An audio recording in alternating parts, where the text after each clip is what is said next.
بسم اللہ الرحمن الرحیم وَلَقَدْ يَسَّرْنَا الْقُرْآنَ لِلذِّكْرِ فَهَلْ مِن مُدَّكِرٍ۔ السلام علیکم ورحمۃ اللہ۔ الحمدللہ وکفا وسلام علی عبادہ الذین اصطفیٰ، اما بعد فاعوذ باللہ من الشیطان الرجیم، بسم اللہ الرحمن الرحیم۔ وَإِذْ قُلْنَا لِلْمَلَائِكَةِ اسْجُدُوا لِآدَمَ فَسَجَدُوا إِلَّا إِبْلِيسَ كَانَ مِنَ الْجِنِّ فَفَسَقَ عَنْ أَمْرِ رَبِّهِ أَفَتَتَّخِذُونَهُ وَذُرِّيَّتَهُ أَوْلِيَاءَ مِن دُونِي وَهُمْ لَكُمْ عَدُوٌّ بِئْسَ لِلظَّالِمِينَ بَدَلًا۔ سورہ کہف کی آیت 50۔ یاد کرو جب ہم نے فرشتوں سے کہا کہ آدم کو سجدہ کرو تو انہوں نے سجدہ کیا مگر ابلیس نے نہ کیا۔ وہ جنوں میں سے تھا، اس لیے اپنے رب کے حکم کی اطاعت سے نکل گیا۔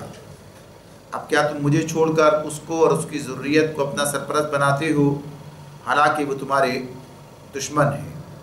بڑا ہی برا بدل ہے جسے ظالم لوگ اختیار کر رہے ہیں۔ اللہ رب العالمین نے یہ بات متعدد مقامات پر ہمارے سامنے رکھی ہے، کہیں تفصیل کے ساتھ، کہیں اختصار کے ساتھ،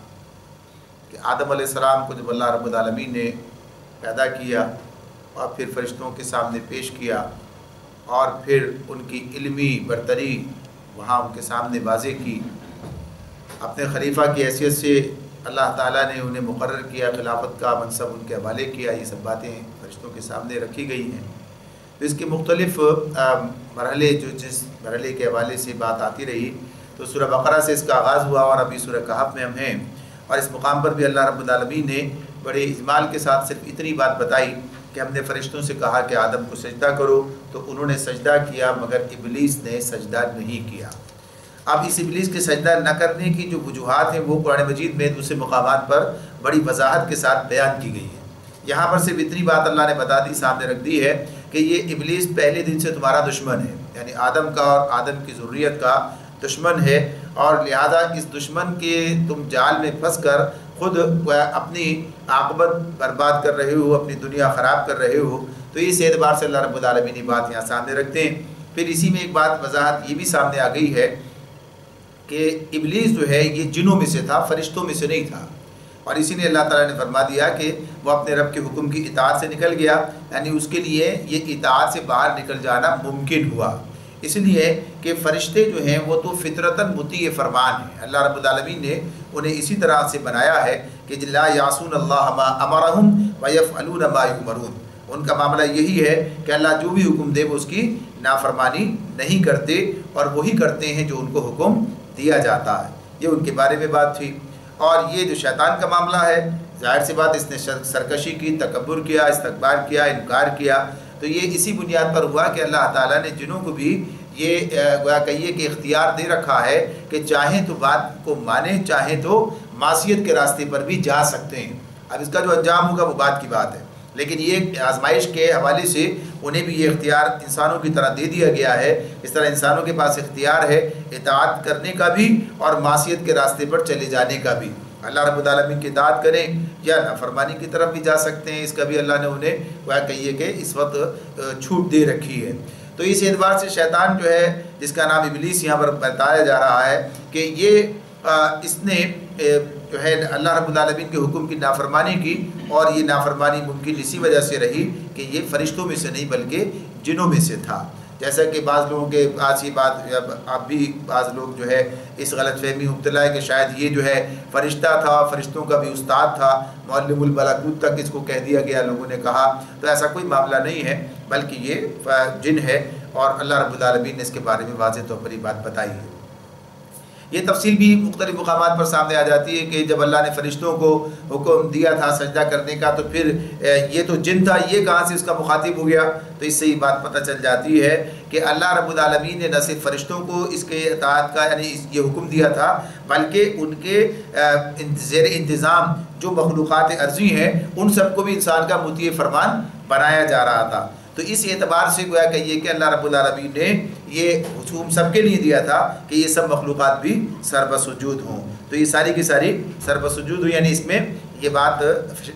جنوں کے لیے بھی آ گئی تھی، تو اس اعتبار سے اس نے انکار کیا۔ اب اللہ تعالیٰ بات ہمارے سامنے یہ رکھتے ہیں کہ وہ شیطان جس نے پہلے دن ہی تمہاری فضیلت کو تسلیم کرنے سے انکار کر دیا تھا اور تمہارے گویا کہیے کہ اس منصب کو چیلنج کرنے پر اتر آیا تھا، اور اس نے یہ بات کہی اللہ رب العالمین سے کہ میں ثابت کروں گا کہ یہ اس کا مستحق نہیں ہے، یہ اس کا حقدار نہیں ہے، جو آپ نے اسے عزت و سرفرازی عطا فرما دی، جو منصب اسے دے دیا، اور اس موقع اس وقت سے لے کر اور آج تک جو ہے، اور جب تک اللہ نے اسے مہلت دے رکھی ہے، یہ اسی مشن پر ہے، اسی کام پر لگا ہوا ہے کہ یہ ثابت کرے کہ انسان جو ہے اس منصب کا اہل نہیں ہے، یا یہ کہ انسان کو ورغلا کر، انسان کو وسوسوں میں مبتلا کر کے، اور اسے جس طرح جو بھی اس کے پاس اس کی چالیں جو قرآن مجید میں اللہ رب العالمین نے بیان کی ہیں کہ کس کس طریقے سے یہ انسانوں کی گھات میں لگا ہوا ہے اور انہیں شکار کر رہا ہے، تو اس طرح سے اللہ رب العالمین نے ہمیں ہوشیار کیا اس کے بارے میں کہ یہ اس کی چالیں، اس کے معاملات ہیں، اور اب تم پھر اسی کے چکر میں پھنسے ہوئے ہو۔ یعنی بات تمہارے سامنے واضح ہے، پھر تو اس سے بچ کر رہنے کی بات ہے، پھر اس کی اطاعت کرنے کا کیا جواز جو ہے انسان کے لیے بنتا ہے۔ تو یہاں پر اللہ تعالیٰ اسی اعتبار سے بتا رہے ہیں کہ اسے تم اپنا سرپرست بنا رہے ہو، حالانکہ یہ تمہارے دشمن ہے۔ یہ جو شیطان اس کی ذریت کے حوالے سے جو بات کی گئی ہے، تو ذریت کے اندر وہ تمام کے تمام اس کا حصہ ہیں جو کہ اسی کا کام کرنے کے لیے، اس کا ساتھ دینے کے لیے میدان میں آ جاتے ہیں، چاہے وہ جنوں میں سے ہوں چاہے وہ انسانوں میں سے ہوں، کہ جنہوں نے اسی کا راستہ اختیار کیا، اس کے دست و بازو بن کر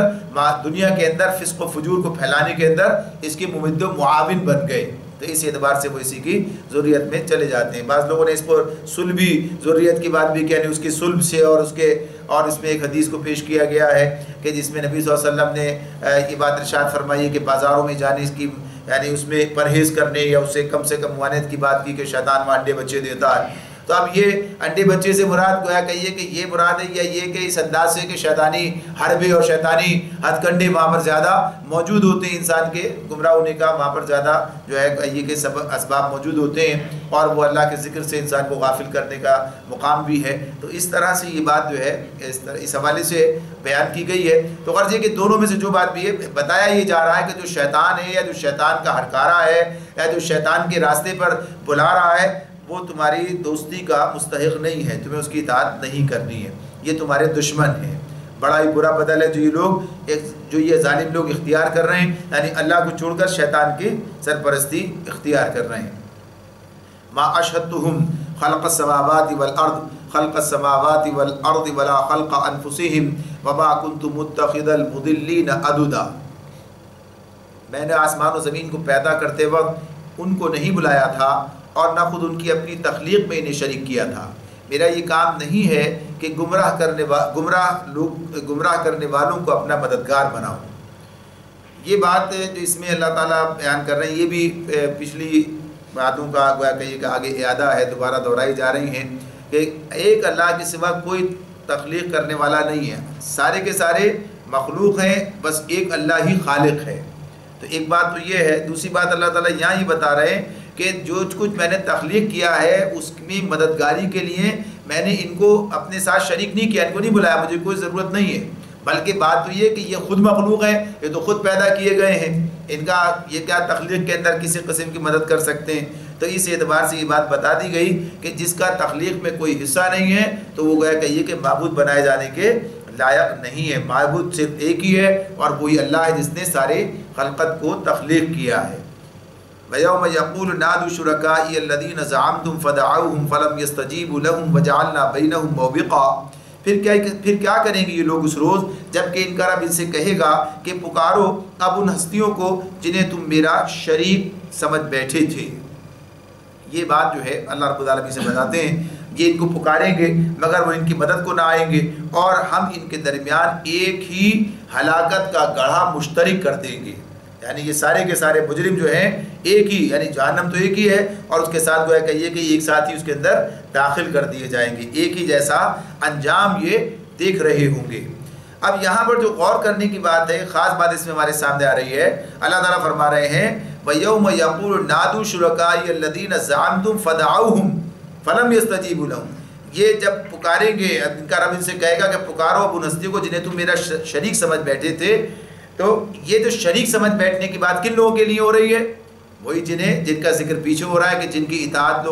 لوگوں نے کرنی شروع کی ہے۔ تو یہاں پر اللہ تعالیٰ یہ بات واضح طور پر بیان کر رہے ہیں کہ اللہ کے احکام و ہدایات کو چھوڑ کر کسی دوسرے کے احکامات کی اتباع کرنا، کسی کو واجب الاتباع سمجھنا، یہ دراصل اس کو اللہ کے ساتھ شریک ٹھہرانا ہے۔ خواہ آدمی اس کا زبان سے اقرار کرے یعنی اسے معبود کہے یا معبود نہ کہے، بلکہ یہاں تک کہا گیا کہ خواہ آدمی زبان سے اس پر لعنت ہی کر رہا ہو مگر اللہ کی اطاعت چھوڑ کر اس کی اطاعت کر رہا ہو، اس کے راستے پہ جا رہا ہو، اس کی دعوت قبول کر رہا ہو اور اسے جو ہے اپنے لیے مطاع سمجھ رہے، تو گویا اس نے اسی کو معبود بنا لیا ہے۔ تو اس اعتبار سے یہ جو ہے یہاں پر یہ آیت بھی اس بات کو واضح کر رہی ہے۔ فرق صرف اتنا ہے کہ یہ شرک اعتقادی نہیں ہے، یہ شرک عملی ہے، یعنی اعتقاد رکھتا ہے آدمی ایک رکھتا ہے، اور شرک عملی یعنی جو اس کی عملی شکل ہے، یعنی اعتقاد کا ایک اس کا جو ذریعہ اظہار کا ہے وہ عمل ہوتا ہے، یعنی آدمی اعتقاد تو کہتا ہے کہ اللہ ہی نے سب کچھ کیا مگر پھر دوسروں کے در پر جا کے پڑ جاتا ہے، یا کہتا ہے کہ اللہ ہی ہمارا مالک و مختار ہے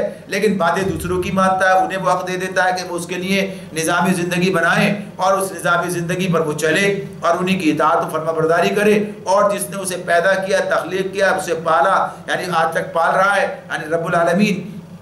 اس کے احکامات کو وہ نظر انداز کر دے اور ان کے احکامات کو پس پش ڈال دے، تو گویا اللہ کو چھوڑ کر انہیں معبود بنا لینا ہوا۔ تو یہ عملی طور پر، اعتقادی طور پر یہی کہہ رہا ہے لیکن عملی طور پر یہ کام کر رہا ہے۔ تو اس کو قرآن مجید میں متعدد مقامات پر اس طرح بیان کیا گیا کہ آدمی کو اس شرک سے بچنا ہے، اس شرک سے اسے چاہے اعتقادی شرک سے بچنا ہے وہاں اسے عملی شرک سے بھی بچنا ہے۔ یہ ایک بڑا مسئلہ ہے مسلمانوں کے درمیان، خاص طور پر یہ بات سامنے اب بھی آتی ہے کہ بہت سے لوگ جو ہیں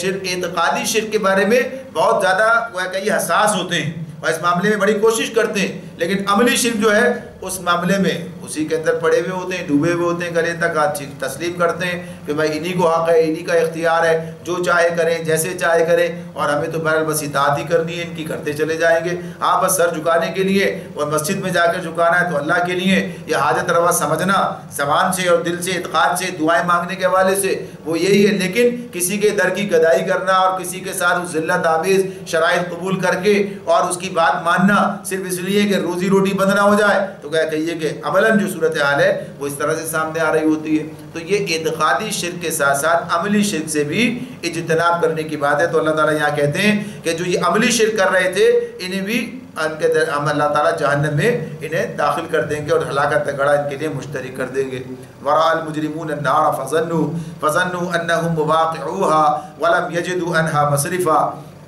سارے مجرم اس روز آگ دیکھیں گے اور سمجھ لیں گے کہ اب انہیں اس میں گرنا ہے اور وہ اس سے بچنے کے لیے کوئی جائے پناہ نہ پائیں گے۔ وَلَقَدْ صَرَّفْنَا فِي هَذَا الْقُرْآنِ لِلنَّاسِ مِنْ كُلِّ مَثَلٍ وَكَانَ الْإِنسَانُ أَكْثَرَ شَيْءٍ جَدَلًا۔ ہم نے اس قرآن میں لوگوں کو طرح طرح سے سمجھایا مگر انسان بڑا ہی جھگڑالو واقع ہوا ہے، انسان بڑا ہی جھگڑالو واقع ہوا ہے۔ وَكَانَ الْإِنسَانُ أَكْثَرَ شَيْءٍ جَدَلًا۔ یہ بات جو اللہ تعالیٰ ہمارے سامنے رکھتے ہیں، یعنی انسان کی کیفیات، اس کی مختلف جو کہیے کہ ایک تو تخلیقی کیفیات ہوتی ہیں کہ تخلیق کے اعتبار سے اللہ تعالیٰ نے انسان کے اندر داعیات رکھے ہوتے ہیں، تو وہ مثبت کے ساتھ منفی بھی بعض چیزیں ہیں تاکہ اسی بنیاد پر اس کی آزمائش ہے۔ جیسے بات ہوئی ہے پیچھے گزری کہ شیطان کو اس بات کا اختیار تھا، اس کے اندر یہ داعیہ موجود تھا کہ چاہے تو مانے چاہے تو انکار کر دے، اس لیے وہ انکار کر سکا، ورنہ تو اگر اس کے اندر یہ داعیہ موجود نہ ہوتا تو سوال ہی نہیں تھا انکار نہ کرنے کا، یعنی انکار کرنے کا سوال ہی نہیں تھا، نہ ماننے کا سوال ہی کوئی نہیں تھا۔ لیکن یہ نہ ماننے کا اور انکار کرنے کا معاملہ اسی وقت پیش آیا جبکہ اسے اس بات کا اختیار موجود تھا، تو یہ اس کے اندر اللہ نے رکھا ہے، فسق اور نافرمانی کو بھی اختیار کر سکتا ہے، یعنی یہ چیز اس کے اندر موجود ہے، وہ کہ اللہ کو پسند نہیں ہے۔ تو ایک تو تخلیقی اعتبار سے اللہ تعالیٰ نے انسان کے اندر جو داعیات رکھے ہیں اور جو مثبت اور منفی چیزیں اس کے اندر رکھی، ان کی بنیاد پر وہ مثبت کو پروان چڑھا کر اور اسی اعتبار سے اللہ رب العالمین کی رضا کے راستے پر چل سکتا ہے، اس کے لیے تیار ہوتا ہے۔ جیسے اللہ تعالیٰ نے یہ بات کہی ہے کہ ہم نے انسان پر جو ہے تقویٰ اور فجور جو ہے وہ الہام کر دیا ہے، اور پھر اس میں قد افلح من تزکا، جس نے اپنے نفس کا تزکیہ کیا وہ فلاح پا گیا، یا قد افلح من زکاہا وقد خاب من دساہا، یعنی اسی نفس کو جس نے تزکیہ کیا تو وہ کامیاب ہو گیا، اور جس نے اس کو دبا دیا یعنی اسی خوبی کی بات کو جو ہے تو یہ اس پاس موجود تھا اختیار تو دبائے گا. تو اس اعتبار سے تجزیے کا جو عمل ہے اور تزکیے کا جو عمل ہے دو الگ الگ چیزیں ہیں. تزکیہ اور تجزیہ جب وہاں پہنچیں گے ان آیات پر تو بات کریں گے. تو یہ تجزیے والا یعنی اس کے پاس یہ اختیار ہے. تو یہ تو اس اعتبار اس کا معاملہ اس حوالے سے ہے کہ اس کو جو ہے اللہ تعالیٰ نے آزمائش کے لیے چیزیں دے رکھی ہیں. لیکن یہ جو بات اس میں آ رہی ہے کہ وَكَانَ الْإِنسَانُ أَكْثَرَ شَيْءٍ جَدَلًا، اکثر انسان جو ہے ان کا معاملہ کیا ہے کہ وہ جدال کرتے ہیں، جھگڑا کرتے ہیں، یعنی بڑا جھگڑا کرنے والا یہ واقع ہوا ہے، بڑا ہی جھگڑالو واقع ہوا انسان یہ. تو اب یہ معاملہ اس اعتبار سے نہیں ہے کہ یہ جو ہے پیدائشی طور پر یہ جھگڑالو ہے، یہ جھگڑا ہی کرتا رہے گا، یہ اب اس کو اپنے آپ کو قابو پانے کے لیے کچھ اور کرنا ہے. بنیادی طور پر جب انسان کسی غلط راستے پر جاتا ہے تو اس کے لیے استدلال کرتا ہے. یعنی انسان کو اللہ نے یہ صلاحیت دی ہے، اسے یہ عقل دی ہے، اسے یہ سمجھ دی ہے کہ وہ جب اس راستے پر جاتا ہے تو اس کے لیے وہ اپنے دماغ اپنے عقل اس سے کام لیتا ہے، اپنے سوچ سمجھ سے، اور اپنے تمام جو اللہ نے اسے قوا دیے ہیں، حواس دیے ہیں، انہیں استعمال کرتا ہے. تو اب وہ یہ کام غلط راستے پر جانے کے لیے جو استدلال کا اختیار کرتا ہے، یعنی تلاش کرتا ہے، یا کہیے کہ وہ بناتا ہے ایسی چیزیں جنہیں جو ہے گویا کہیں تعبیل کے طور پر پیش کرنے لگتا ہے. تو انسان کے جدال کا معاملہ یہ ہے کہ یہ آپس میں نہیں بلکہ اللہ کے ساتھ بھی جدال کرنے کی تک پہنچ جاتا ہے. یعنی اس معاملے میں ایسی باتیں کرنے لگتا ہے، ایسی باتیں بنانے لگتا ہے، ایسے معاملات کرنے لگتا ہے کہ گویا کہیے کہ اسے اپنی حقیقت کا اور اپنے مقام کا احساس ہی نہیں ہے. تو اس میں گویا اس کی جرت کی بات جو اس حد تک بڑھ جاتی ہے، جرت کا معاملہ. اب اس میں ہم نے یہاں تو شیطان کا ہی معاملہ دیکھا ہے، پیچھے جو گزرا ہے کہ اس نے اللہ رب العالمین کے سامنے ہی ساری باتیں کی. انا خیر من خلقتنی من نار وخلقتہ من طین، کیا ہے یہ؟ یعنی اللہ کے مقابلے میں بات کرنی شروع کر دی. کسی کی مجال نہیں کہ اللہ کے سامنے جو ہے یہ بات کر سکے. لیکن اب یہ حجاب جو اس کے اوپر اس پر یعنی درمیان میں جو آ گیا، جس سے اس کے اندر یہ کہیے کہ اللہ کی طرف سے ایک لعنت اس پر ہو گئی کہ یہ اللہ کے مقام کو پہچاننے سے عاری ہو گیا اور اتنی جرت کر بیٹھا. اس کے نتیجے میں عذاب بھگتے گا. اس جرت کے نتیجے میں ایسے بھی لوگ انسانوں میں آتے ہیں نا سامنے کہ جو خود ہی کو اپنے آپ کو الہ بنا کر پیش کر رہے ہوتے ہیں. یعنی پیچھے بھی گزرے کتنے لوگ کا ذکر اللہ تعالیٰ کرتے ہیں. تو یہ کس بنیاد پر اتنی جرت کیسے پیدا ہو جاتی ہے انسان کے اندر؟ یعنی وہی حجاب ہے کہ جس کی بنیاد پر وہ اپنے رب کو پہچانتا نہیں ہے اور اس کے نتائج جو ہے اس کے سامنے نہیں ہوتے. تو انسان کی کیفیات جو جدال کی ہیں کہ یہ اگر کوئی بات نہیں ماننا چاہتا تو طرح طرح کی تعویلات کرتا ہے، طرح طرح کی حجتیں پیش کرتا ہے. یعنی اس کام کے اندر بھی یہ آگے بڑھتا چلا جاتا ہے. تو یہاں پر اللہ تعالیٰ یہ بات بتا رہے ہیں کہ ہم نے اسے طرح طرح سے سمجھایا، مگر یہ چونکہ اس کی کیفیت یہ ہے لہذا وما منع الناس ان يؤمنوا اذ جاءهم الهدى ويستغفروا ربهم الا ان تأتيهم سنة الاولین او يأتيهم العذاب قبلا. فرمایا اللہ تعالیٰ نے ہم ان کے سامنے جب بھی ہدایت آئی، یعنی یہ انسان جس کے سامنے قرآن کے ذریعے اللہ نے سمجھا، جھگڑالو بتایا اس کے، تو کہا ان کے سامنے جب ہدایت آئی تو اسے ماننے اور اپنے رب کے حضور معافی چاہنے سے آخر ان کو کس چیز نے روک دیا؟ اس کے سوا اور کچھ نہیں کہ وہ منتظر ہیں کہ ان کے ساتھ بھی وہی کچھ ہو جو پچھلی قوموں کے ساتھ ہو چکا ہے، یا یہ کہ وہ عذاب کو سامنے آتا دیکھ لیں. یعنی کون سی چیز ایسی ہے جس نے اب یہ قرآن میں جس طرح اللہ نے سمجھایا ہے اور سمجھانے کا گویا کہیے کہ حق ادا کر دیا ہے، اب اس کو سمجھ یعنی اس چیزیں سامنے آ جانے کے بعد، پچھلی قوموں کی تاریخ بھی سامنے آ جانے کے بعد کہ اس روش کا جو انہوں نے اختیار کر رکھی ہے یہ انجام پہلے ہوتا رہا ہے. جن لوگوں نے یہ روش اختیار کی وہ اس انجام سے دوچار ہوئے. اب اگر یہ بات سمجھنے کے لیے تیار نہیں ہے، یعنی دلیل و حجت سے قرآن انہیں بات سمجھا رہا ہے اور حق کو واضح کرنے میں کوئی کسر اس میں اٹھا نہیں رکھی گئی ہے، لیکن اس کے باوجود بھی یہ اسی راستے پر ہیں. سارے مؤثر طریقے ہدایت کے بتانے کے اختیار کیے گئے، مگر یہ اس بات کو سمجھنے کے لیے تیار نہیں. سالہ سال اس پر بیت گئے. یعنی ایک دن کی بات نہیں ہے بھئی آج بات سمجھ میں نہیں آئی، کل سمجھ میں نہیں آئی، بلکہ سالہ سال نبی کرم صلی اللہ علیہ وسلم انہیں یہ بات بتا رہے ہیں، سمجھا رہے ہیں. اسلوب بدل کر باتیں بتائی جا رہی ہیں، قوموں کی تاریخ سے جو ہے آگاہ کیا جا رہا ہے. تو اس کا مطلب کیا ہوا؟ اب یہ چاہتے ہیں کہ وہ انجام سامنے آئے تبھی باز آئیں گے. اس کا جب کہے کسی کو بتایا جب دیکھو یہ نتیجہ نکلے گا، یہ نتیجہ نکلے گا، اس عمل کا یہ نتیجہ نکلے گا، جب وہ ماننے کے لیے تیار ہے، اس کیا کہتے ہیں؟ لگتا ہے اب یہ بھگت کر ہی سمجھے گا. یہ اس کے معاملے میں یہ بات کہ اب جو ہے اس حوالے سے اب جب یہ پھنس جائے گا جب اس کی سمجھ میں بات آئے گی، جب عذاب آ جائے گا تو اللہ تعالیٰ کیا کہتے ہیں کہ یہ گویا منتظر ہیں، جب مانیں گے جب ان کے ساتھ بھی وہی کچھ ہوگا جو پچھلی قوموں کے ساتھ ہو چکا ہے، جب وہ کچھ ہو جائے گا، یعنی جب عذاب کو یا پھر یہ عذاب کو سامنے آتا دیکھ لیں گے تو یعنی جسے کہتے ہیں کہ لاتوں کے بھوت باتوں سے نہیں مانتے، یعنی مثال ہے نا ہمارے پاس محاورہ ہے کہ لاتوں کے بھوت جو ہیں یہ لاتوں کے بھوت بن گئے، یعنی یہ جوتے کھائے بغیر سیدھے نہیں ہوں گے، نہیں جب تک یہ عذاب کو نہ دیکھ لیں یا جب تک ان پر عذاب نہ آ جائے اس وقت تک یہ باز نہیں آئیں گے، سمجھانے کے تو سارے کام ہو چکے ہیں۔ تو گویا یہ بات ہے جس میں بیان کی جا رہی ہے۔ اب جو آدمی اس حد تک اپنے آپ کو پہنچا لے کہ آپ کہیے کہ ہفتوں مہینوں کی بات نہیں بلکہ سالوں کی بات ہو جائے اور ہر طرح سے چیز سامنے آ جائے پھر بھی آدمی نہ مانے تو نتیجہ یہی نکلتا ہے۔ اور اگر اس کو عام حالات کے اندر رکھ کر دیکھیں کسی خاص قوم یا جیسے اس ماحول میں نازل ہو رہی تھی آیت، اس کے علاوہ عام حالات میں دیکھیں تو ہر انسان کے پاس ایک طویل عمر موجود ہوتی ہے۔ عام طور پر انسانوں کی جو عمریں ہیں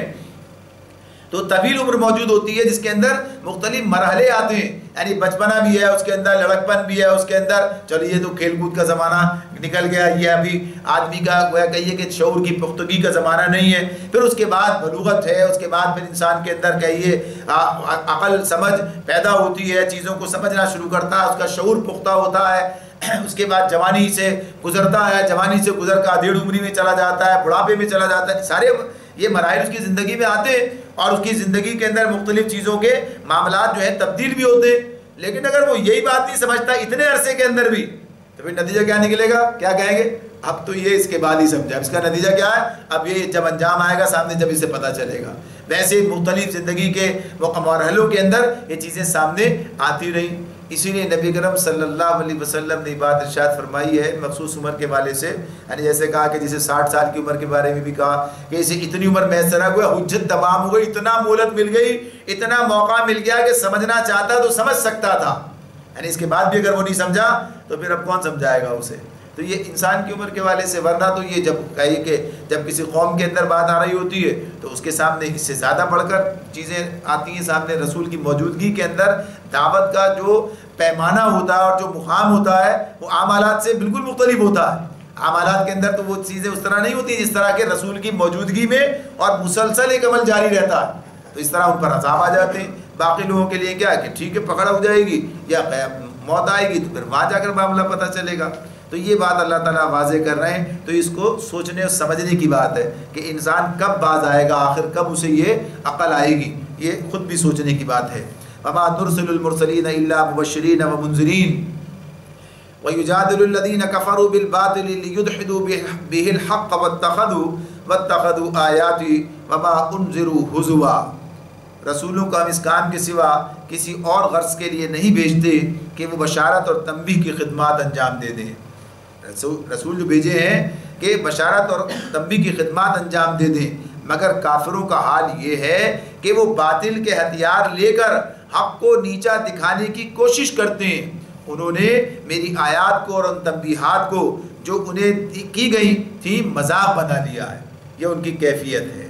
یہ بات اللہ رب العالمین بتا رہے ہیں۔ اب اس میں یہ جو بات ایک جملہ پیچھے بھی پڑھا ہم نے کہ اس میں اللہ تعالیٰ کہتے ہیں وما نرسل المرسلین الا مبشرین ومنذرین،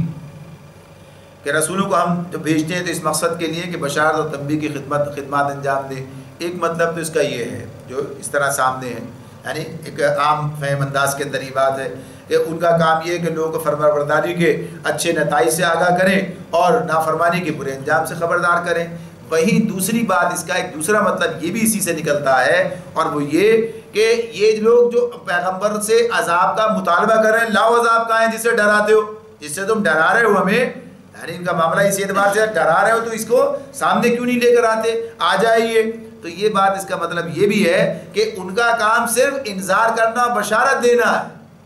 یہ عذاب دینا تو اللہ کا کام ہے، وہ اپنے وقت پر اس کو لے کر آئے گا۔ ان کا وہ عذاب دینے کے لیے نہیں بھیجے جاتے بلکہ عذاب سے پہلے، عذاب کے آنے سے پہلے خبردار کرنے کے لیے بھیجے جاتے ہیں، یہ ان کے بھیجنے کی غرض۔ تو یہاں بتایا گیا اس مقصد کے لیے بھیجا ہے۔ اب اگر تم نہیں مانتے، نہیں سمجھتے، الٹا انہی سے مطالبہ کرنے لگتے ہو تو یہ تمہاری اپنی ہٹ درمی ہے، اس کا معاملہ ہے۔ اور پھر اللہ تعالیٰ یہ بات کہتے ہیں کہ باطل کے ہتھیار لے کر حق کو نیچا دکھانے کی کوشش کرتے ہیں۔ یہ باطل کے ہتھیار کیا ہیں یعنی وہی جیسے شیطان کے جالوں میں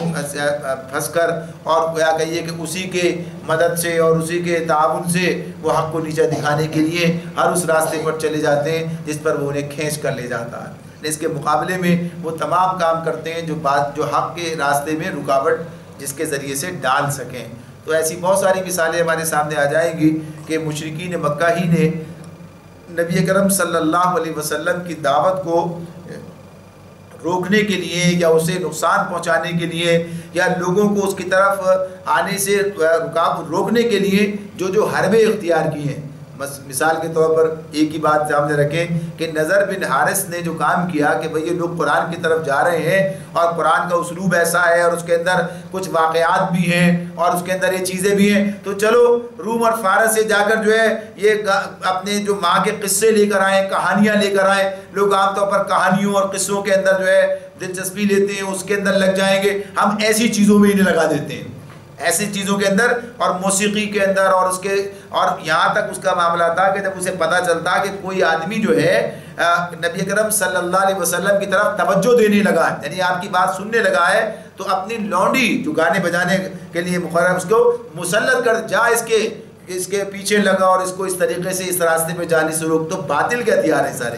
یہ کیا ہے؟ ایسے کام کہ جن کے ذریعے سے حق پر جانے سے روکا جا سکے۔ تو یہ کام یہ کر رہے تھے، یہ یعنی اس کو اور اسے اچھا کام سمجھ کے اپنے طور پر کر رہے تھے کہ اس برائیوں کے ذریعے سے بھلائیوں کو پھیلنے سے روکا جائے۔ تو ایسی چیزیں آج بھی موجود ہیں، آج بھی ایسے معاملات سامنے آتے ہیں کہ صحیح راستے پر جانے سے روکنے کے لیے غلط راستوں کو منتخب کیا جائے یا صحیح آدمیوں کے مقابلے میں غلط آدمیوں کو جو ہے ان کی حمایت کی جائے کہ کہیں یہ آ گئے تو یہ سارا معاملہ جو اس اعتبار سے خراب ہو جائے گا، یعنی جو ہم چاہتے ہیں، جو ہماری چیز۔ اس لیے معلوم ہے کہ یہ اس اعتبار سے بھی غلط ہیں، اس اعتبار سے بھی غلط ہیں، لیکن اب کیا ہے صحیح کے مقابلے کے لیے، اب غلطی کے لیے تو ٹھیک ہے، چلو یہ بات تو نہیں کر سکتے، یہ تو اپنے بس کی نہیں، لہٰذا غلط پر ہی چلتے ہیں، تو انہیں لانا۔ تو یہ باطل کے ہتھیاروں سے حق کو نیچا دکھانے کی کوشش کرنا، تو اس کی بہت سی قسمیں ہو سکتی ہیں۔ اور پھر یہ کہ میری آیت کو اور تنبیہات کو جو کی گئی مذاق بنا لیا، یعنی سنجیدگی سے نہیں لے رہے ہیں۔ وَمَنْ أَظْلَمُ مِمَّنْ ذُكِّرَ بِآيَاتِ رَبِّهِ فَأَعْرَضَ عَنْهَا وَنَسِيَ مَا قَدَّمَتْ يَدَاهُ إِنَّا جَعَلْنَا عَلَى قُلُوبِهِمْ أَكِنَّةً أَن يَفْقَهُوهُ وَفِي آذَانِهِمْ وَقْرًا وَإِن تَدْعُهُمْ إِلَى الْهُدَى فَلَن يَهْتَدُوا إِذًا أَبَدًا۔ فرمایا اللہ تعالیٰ نے کہ ان کا حال یہ ہے کہ اور اس شخص سے بڑھ کر ظالم اور کون ہوگا، اور اس شخص سے بڑھ کر ظالم اور کون ہے جسے اس کے رب کی آیات سنا کر نصیحت کی جائے اور وہ ان سے منہ پھیرے اور اس برے انجام کو بھول جائے جس کا سر و سامان اس نے اپنے لیے خود اپنے ہاتھوں سے کیا ہے۔ یہ جو عمل ہے تو اس نے اپنے ہاتھوں سے کیا ہے۔ جن لوگوں نے یہ روش اختیار کی ہے ان کے دلوں پر ہم نے غلاف چڑھا دیے ہیں جو انہیں قرآن کی بات سمجھنے نہیں دیتے، اور ان کے کانوں میں ہم نے گرانی پیدا کر دی ہے۔ تم انہیں ہدایت کی طرف کتنا ہی بلاؤ وہ اس حالت میں کبھی ہدایت نہ پائیں گے۔ ان دو آیات میں اللہ رب العالمین جو بات ہمارے سامنے رکھتے ہیں واضح کر دی ہے یہ بات کہ جو لوگ آیات کا مذاق بنا رہے ہیں، نہیں سنتے، سننے کے لیے تیار نہیں ہے، تو ان کا معاملہ کیا ہے، پھر نتیجہ کیا نکلے گا؟ ایک تو بات اللہ تعالیٰ کہتے ہیں کہ ان سے بڑھ کر ظالم اور کون ہوگا، یعنی جسے اللہ کی طرف سے یہ موقع ملے، اللہ کی کتاب اس کے پاس آئے، اللہ کا رسول اس کے درمیان موجود ہو اور وہ اسے اس طریقے سے اللہ کی آیات سنا سنا کر نصیحت کرے اور وہ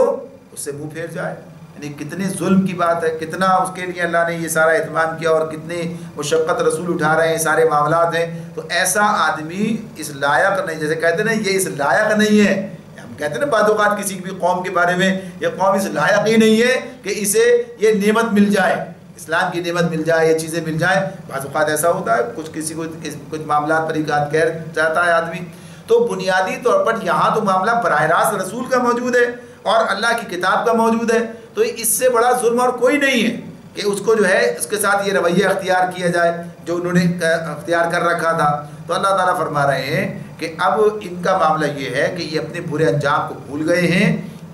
اور اس برے انجام کا سر و سامان انہوں نے خود اپنے ہاتھوں سے کیا ہے، یعنی کل جو جہنم میں داخل کیے جائیں گے اور جو نتیجہ وہاں نکلے گا یہ کسی اور کا یہ انتظام نہیں ہے، یہ خود ان کے اپنے ہاتھوں کا کیا دھرا ہے جو ان کے سامنے وہاں پر آ جائے گا۔ اور آج جو یہ بات نہیں سمجھ رہے ہیں، آدمی بعض اوقات یہ سوچتا ہے کہ شاید میرے سمجھانے میں کوئی کمی ہے، میرے بتانے میں کوئی کسر ہے یا میری طرف سے جو ہے کہیں کوئی کمزوری موجود ہے جسے دور کرنے کی ضرورت ہے، تو اللہ تعالیٰ نبی کرم صلی اللہ علیہ وسلم کو تسلی دے رہے ہیں، بتا رہے ہیں کہ بات یہ نہیں ہے، اصل بات یہ ہے کہ اب ان کی اس صورتحال، اس کیفیت کی، یعنی ان کی ان حرکتوں کی وجہ سے اللہ نے ان کے دلوں پر غلاف چڑھا دیے جو انہیں قرآن کی بات سمجھنے نہیں دیتے۔ اور یہ کس بنیاد پر ہے؟ اسی بنیاد پر ہے کہ جب انہوں نے وہ راستہ منتخب کر لیا، اللہ کی آیتوں کا مذاق بنا لیا اور انہیں سنجیدگی سے لینے سے انکار کر دیا، تو پھر اس کے باطل کے ہتھیار لے کر مقابلے پر چلے آئے، تو اللہ نے بھی انہیں ادھر ہی جانے دیا۔ اب کوئی بات ان کی سمجھ میں نہیں آتی، یعنی ایک برائی دوسری برائی کا سبب بنتی ہے۔ اور جو ہے کہیے کہ جب انسان کے کہتے ہیں نا، ایک جب اس کے اوپر ایک داغ لگتا ہے تو اس کے اوپر جب دوسرا داغ لگتا ہے تو پھر وہ اپنے اس کے اندر پختہ ہوتا چلا جاتا ہے اور وہ صلاحیت ہی ختم ہوتی چلی جاتی ہے۔ تو ایک جرم پر دوسرا جرم اور تیسرا جرم، بالآخر ابھی اس لائق ہی نہیں رہے کہ ان کے دل جو ہے اس بات کو سمجھیں اور اس بات کو کہیے کہ سنیں۔ ان کے کان، تو کہا کہ ان کے کانوں میں ہم نے گرانی پیدا کر دی ہے، تم انہیں ہدایت کی طرف کتنا ہی بلاؤ۔ وَإِن تَدْعُهُمْ إِلَى الْهُدَىٰ وَإِن تَدْعُهُمْ إِلَى الْهُدَىٰ فَلَن يَهْتَدُوا إِذًا أَبَدًا، یعنی اس حالت میں کبھی بھی ہدایت نہیں پائیں گے۔ اب جب تک یہ اس کے اپنے اصلاح نہ کر لیں، جب تک اس بات کو سننے سمجھنے کے تیار نہ ہو جائیں، یہ معاملہ ہر کافر کا نہیں ہے، ہر مشرک کا نہیں ہے، یا ہر فاسق کا نہیں ہے، بلکہ یہ ان لوگوں کا معاملہ ہے کہ جنہوں نے سوچ سمجھ کے اس راستے کو اختیار کیا اور ائمۃ الکفر، یعنی کفر کے سربراہ بن گئے، کفر کے لیڈر بن گئے، ان لوگوں کا معاملہ ہے یہ کہ جنہوں نے پھر سد راہ بن گئے، جنہوں نے سارا معاملہ طے کر لیا۔ جیسے بات آتی ہے ہمارے سامنے، یعنی اس دور میں، ہر دور میں ایسے لوگ موجود رہیں گے، ایک صرف اس دور کی مثالیں چونکہ اس دور کی ہمارے سامنے ہیں، اس اعتبار سے کہ اب ہم کسی شخص کو اس طرح سے نہیں کہہ سکتے، تو اس میں کوئی اس کے راستے پہ چلنے والے لوگ پہچانے جا سکتے ہیں۔ تو جیسے ابو جہل کی بات ہمارے سامنے آتی ہے کہ وہ اس بات کو اچھی طرح جان چکا تھا، پہچان چکا تھا کہ آپ اللہ کے رسول ہیں، اور اس معاملے میں اس کا یہ اقرار، اس کی یہ بات جو ہے مختلف حوالوں سے تاریخی سامنے آتی ہے روایات کے ذریعے سے کہ وہ تسلیم کا، مگر ضد تھی، ہٹ دھرمی تھی، اس نے اسے اس راستے پر آگے بڑھا رکھا تھا۔ تو اب ظاہر ہے کہ جو پہچان کا ضد اور ہٹ دھرمی اختیار کرے تو پھر اللہ تعالیٰ بھی اسے ادھر ہی جانے کے لیے چھوڑ دیتے ہیں۔ اور ایسے یہودیوں کا معاملہ تھا مدینے کے اندر، یہودیوں نے آپ کو جانا، پہچانا اور پہچان کر سمجھ بوجھ کر پھر انکار کیا۔ تو وہ کہتے ہیں ہمارے یہاں کہ سوتے کو جگا سکتے ہو، جاگتے کو کون جگائے گا؟ یعنی جو جاگا ہوا ہے مگر اٹھنے کے لیے تیار نہیں ہے، یعنی جاگنے کا جو نتیجہ عمل ہے وہ کرنے کے لیے تیار نہیں ہے، سودا بنا پڑا ہے۔ تو سودا ہو تو آپ اسے بیدار کر سکتے ہیں، جو مصنوعی طور پر جو ہے سویا ہوا ہے اور اٹھا ہوا ہے اصل میں، یعنی پہچانتا ہے مگر انکار کرنے والا ہے، تو اسے آپ کس دلیل سے منوائیں گے؟ جب دل میں وہ مانتا ہی ہے، اسے پتا ہے کہ یہ واقعی ہے، مگر ہم مانیں گے نہیں، اس بات کو تسلیم نہیں کریں گے، ہٹ درمی ہے، ضد ہے، تعصب ہے، تو ایسا آدمی پھر ادھر ہی چلا جائے گا۔ تو یہ ان کے معاملات ہیں خصوصیت کے ساتھ میں۔ تو جب تک یہ حالت ہے ہدایت نہیں پا سکیں گے۔ وَرَبُّكَ الْغَفُورُ ذُو الرَّحْمَةِ لَوْ يُؤَاخِذُهُم بِمَا كَسَبُوا لَعَجَّلَ لَهُمُ الْعَذَابَ بَل لَّهُم مَّوْعِدٌ لَّن يَجِدُوا مِن دُونِهِ مَوْئِلًا۔ تیرا رب بڑا درگزر کرنے والا اور رحیم ہے، وہ ان کے کرتوتوں پر انہیں پکڑنا چاہتا تو جلدی عذاب بھیج دیتا، مگر ان کے لیے وعدے کا ایک وقت مقرر ہے اور اس سے بچ کر بھاگ نکلنے کی یہ کوئی راہ نہ پائیں گے۔ یہ بات اللہ تعالیٰ ایک اور ہمارے سامنے رکھتے ہیں کہ مہلت کا جو معاملہ ہے کہ اللہ تعالیٰ درگزر کرنے والا اور رحیم ہے۔ وَرَبُّكَ الْغَفُورُ ذُو الرَّحْمَةِ، اب یہ اس کی جو اللہ تعالیٰ کی صفت غفور اور رحمت کی بات ہے، یہ اس کی بات ہمارے سامنے آتی ہے، اس کو اللہ تعالیٰ اس مقام پر واضح کر رہے ہیں۔ وَرَبُّكَ الْغَفُورُ ذُو الرَّحْمَةِ، اس کی غفاریت اور رحمانیت کی جو بات ہے، اللہ تعالیٰ بڑا درگزر کرنے والا اور رحیم ہے، تو پھر کیا کرے؟ سب کو معاف کر دے، ایسا نہیں ہے۔ پھر کیا کر رہا ہے وہ ان کے کرتوتوں پر انہیں پکڑنا چاہتا تو جلدی عذاب بھیج دیتا، مگر ان کے لیے ایک وعدے کا ایک وقت مقرر ہے اور اسے بچ کر بھاگ نکلنے کی راستہ نہیں پائیں گے۔ یعنی یہ اس کی غفاریت اور رحمت کا مظہر کیا ہے کہ وہ مہلت دیتا ہے، پلٹنے کا موقع دیتا ہے، اور اس کے لیے انتظام بھی کرتا ہے لوگوں کے لیے کہ بات سمجھ لیں، اور اگر پلٹ آئیں تو سارے گناہ معاف بھی کر دیتا ہے۔ تو یہ اللہ تعالیٰ کا اس کی یہ غفاریت اور رحمت کا معاملہ ہے۔ یہ نہیں ہے کہ مجرم کو اور مسلم کو سب کو برابر کر دے، جو لوگ گناہ پر اصرار کرتے کرتے ہی دنیا سے چلے جائیں، اور جو لوگ اپنے وہ کہیے کہ حق کے پرستار اور حق کی خدمت کرتے ہوئے اپنے وقت جو ہے دنیا میں سارا گزار دیں، دونوں کا انجام ایک جیسا ہو جائے، ایسا نہیں کرے گا اللہ تعالیٰ۔ بلکہ یہ جو مہلت کی بات ہے اسی کو اللہ تعالیٰ اپنی غفاریت اور رحمت سے تعبیر کر رہا ہے کہ یہ معاملہ ہے۔ آگے فرمایا وَتِلْكَ الْقُرَىٰ أَهْلَكْنَاهُمْ لَمَّا ظَلَمُوا وَجَعَلْنَا لِمَهْلِكِهِمْ مَوْعِدًا، یہ عذاب رسیدہ بستیاں تمہارے سامنے موجود ہیں، انہوں نے جب ظلم کیا تو ہم نے انہیں ہلاک کر دیا، اور ان میں سے ہر ایک کی ہلاکت کے لیے ہم نے وقت مقرر کر رکھا تھا۔ یہ کون سی بستیاں ہیں؟ یعنی وہی جن کا ذکر آتا ہے، یعنی قوم سمود کا ذکر آیا، قوم عاد کا، یعنی جن بستیوں سے لوگ گزرا کرتے تھے، اور قوم لوط کا ان کا جو علاقہ تھا اس علاقے کی بات، کہ یہ سارے علاقے یہ دیکھے بھالے ان کے بستیوں ان راستوں سے گزرتے، شب و روز ان کے وہاں گزرگاہ تھی، وہ مختلف تجارتی سفروں میں جاتے تو دیکھتے، تو یہ ان کے واقعات بھی سامنے آتے، ان کے واقعات اور ان کے حالات بھی لوگوں کو پتہ چلتے کیا ہوا ان کے ساتھ۔ تو اللہ تعالیٰ فرماتے ہیں کہ یہ عذاب رسیدہ بستیاں تمہارے سامنے موجود ہیں، انہوں نے جب ظلم کیا تو ہم نے انہیں ہلاک کر دیا۔ اللہ نے انہیں بغیر کسی وجہ کے ہلاک نہیں کیا، اہلکناہم لما ظلموا، ان کا ظلم تھا جو ان کی ہلاکت کا سبب بنا۔ اور ظلم وہی ہے جس کی بات بار بار آتی ہے، شرک سب سے بڑا ظلم ہے، اور اس کے بعد پھر سارا ظالمانہ جو نظام ہے انسان انفرادی اور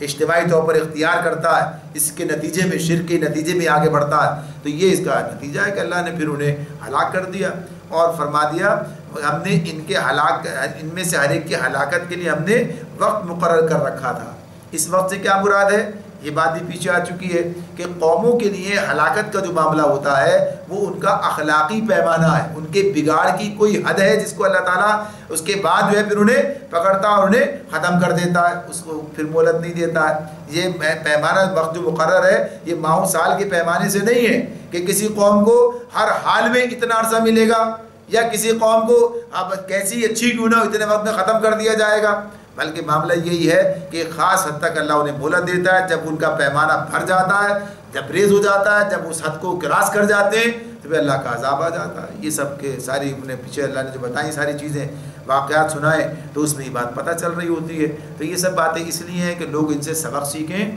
اور اپنا معاملہ ٹھیک کر لیں۔ تو سورہ کہف میں اللہ تعالیٰ نے جو نشانیاں بتائی ہیں، اب دوسرا قصہ اب آگے شروع ہونے والا ہے جو اگلی نشست میں سامنے آتا ہے، اس میں اللہ تعالیٰ نے موسیٰ علیہ السلام کا ذکر کیا ہے، تو یہ سب چیزیں درمیان میں یہ نصیحتوں کا معاملہ بھی آتا ہے کہ یہ لوگ ان سے سبق سیکھیں۔ تو پیچھے ان کا جو ذکر ہمارے سامنے گزر چکا ہے اس میں جو اصحاب کہف کا، تو اس کے ساتھ اللہ نے یہ سب چیزیں ساتھ ساتھ بیان کی ہیں۔ اللہ تعالیٰ میں سمجھنے اور عمل کرنے کی توفیق